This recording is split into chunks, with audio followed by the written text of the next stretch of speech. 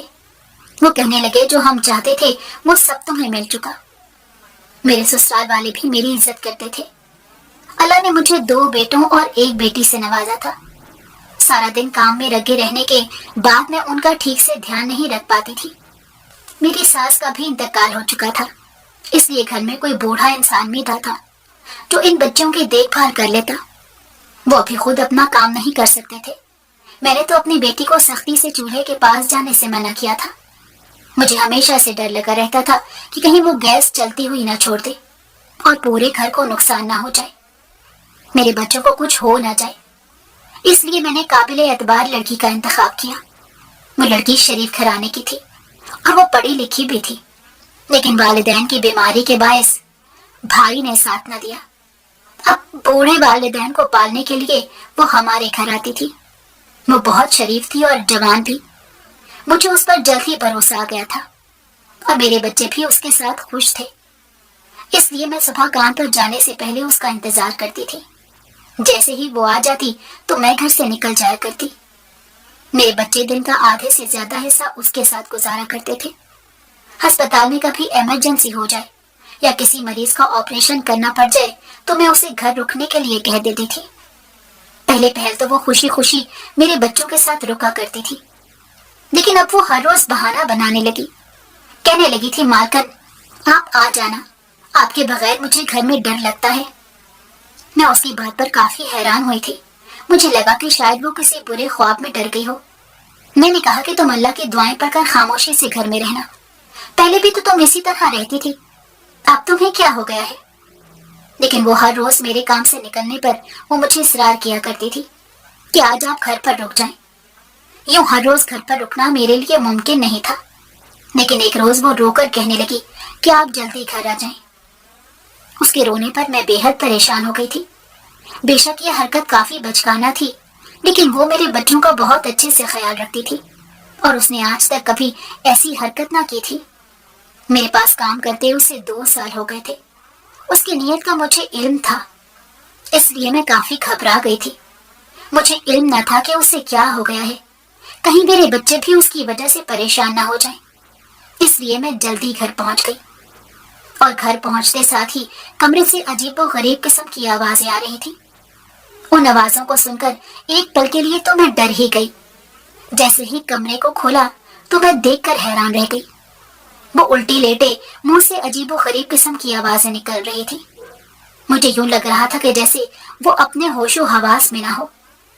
میں نے اس کے والدین کو فون کر کے جلد ہی اپنے گھر بلا لیا۔ میں کافی پریشان ہو گئی تھی۔ میرے بچے بھی ڈرے سہمے کمرے میں بند ہو چکے تھے۔ مجھے سمجھ نہ آیا کہ آخر کو ایسے کیا ہو گیا ہے۔ پیر بابا کا چکر لگ رہا تھا۔ مجھے یوں لگا کہ جیسے اس پر کسی کا سایہ ہو گیا ہو۔